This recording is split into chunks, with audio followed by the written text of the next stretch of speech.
वजन कमी करण्यासाठी घरगुती डाएट प्लॅन सांगतो. सकाळी उठल्यानंतर 1 ग्लास कोमट पाणी, जर पित्ताचा त्रास असेल तर लिंबू पिळून घ्या. नंतर बदाम खायचे 5 ते 6 रात्री भिजत घाला, त्याची साल काढा. बदाम नसतील तर मनुके पण चालतील, 15-20 एवढेच अर्धे मूठ ते खायचं आहे. आणि नंतर ब्लॅक टी, ब्लॅक कॉफी किंवा ग्रीन टी. नंतर आपले युट्यूबला, फेसबुकला, इंस्टाग्रामला ते व्हिडिओ असतात दररोज 10 मिनिटाचे, ते बघून व्यायाम करायचा.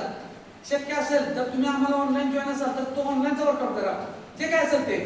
नंतर व्यायाम झाल्यानंतर मात्र प्रोटीनयुक्त आहार खायचा आहे.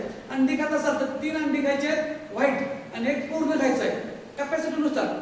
त्याच्यासोबत 100% सॅलड पाहिजे, काकडी, टोमॅटो, पेरी, गाजर. आणि अंडी खात असाल तर मूग, मटकी, चवळी किंवा कधीतरी मिक्स करा.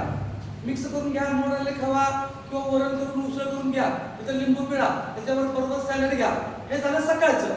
परत दुपारच्या जेवणात 12, 12:30, 1च्या दरम्यान प्रत्येकाच्या वेळेनुसार टायमिंग हेच पाहिजे असं नाही. दुपारच्या जेवणात शक्य असेल तर चपाती पण चालते, भाकरी पण चालते, भात पण चालतोय, पण ते प्रमाणात घ्यायचं. त्याच्यासोबत 2 अंडी व्हाईट, मूग, मटकी, चवळी याची उसळ, 1च वाटी रस्सा असणारी आमटी, कालवण जे काय तुम्ही म्हणताय ते, आणि त्याच्याबरोबर सॅलड, 1 ग्लास ताक. जर अंडी खात नसाल तर अंडी कमी करा, उसळ जास्त वाढवा, सॅलड थोडासा आणखी वाढवा. हे झालं दुपारचं जेवण. इव्हिनिंगला हलकासा आहार, उपीट, पोहे, हलकं एकदम, जास्त नाही. अर्धी प्लेट चालते, त्याच्याबरोबर एखादं फळ, 1 केळ पण चालतंय, संत्री, मोसंबी, सफरचंद, 1 केळ, यापैकी एक पण. नंतर black tea, black coffee, green tea. हे झाल्यानंतर मात्र व्यायाम करायचा 1 अर्ध्या पाऊण तासानंतर. चांगला व्यायाम करायचा, पण वेळ असेल तर, नसेल तर तुमच्या व्यायाम संध्याकाळी जेवणाच्या अगोदर तरी करा.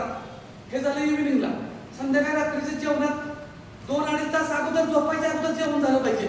त्याच्यामध्ये बघा प्रोटीन युक्त, फायबर युक्त. जर चिकन, मासा, अंडी खात असाल तर कमी मसाला, कमी रस्सा, कमी तेल हे वापरायचं आहे. आणखी हे चिकन, अंडी, मासे खायचे, त्याच्यासोबत सॅलड खायचं आहे.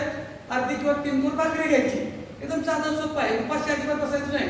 आणि जर नॉनव्हेज खात असाल तर मूग, मटकी, चवळी याच्यापासून बनवलेली आमटी, वरण किंवा मग उसळ, त्याच्यासोबत सॅलड, अर्धी किंवा 3 कोर भाकरी. सॅलडचं प्रमाण वाढवा, उपाशी राहायचं नाही. झोपताना 1 ग्लास पाणी प्या, थोडंसं कोमट करून. हे झालं दिवसभराचं शेड्यूल. उपाशी कुठेही बसायचं नाही. व्यायामाला मात्र सुट्टी द्यायची नाही, कारण सांगायची नाही, कारण व्यायाम लय महत्वाचा आहे. तुम्ही भात, भाकरी, चपाती, चहा हे तात्पुरतं बंद करू शकता, कायमस्वरूपी बंद करू शकत नाही. त्याच्यामुळे हे खाऊनच वजन कमी करायचं आहे. व्यायामाला मात्र सुट्टी द्यायची नाही. सकाळी चांगला व्यायाम झाला, दुपारी मात्र 1 तास, 1.5 तास, 2 तासाच्या वर एका ठिकाणी बसून राहू नका. लहान 1 तासानंतर थोडी ऍक्टिव्हिटी काहीतरी करायची आहे. 1 मिनिट असू दे, 1.5 मिनिट असू दे, 2 मिनिट असू दे, ते लहान आपले व्हिडिओ आहेत ते बघून करा. सुट्टी द्यायची नाही. आणि अशाच चांगल्या माहितीसाठी, अधिक माहितीसाठी फॉलो करा.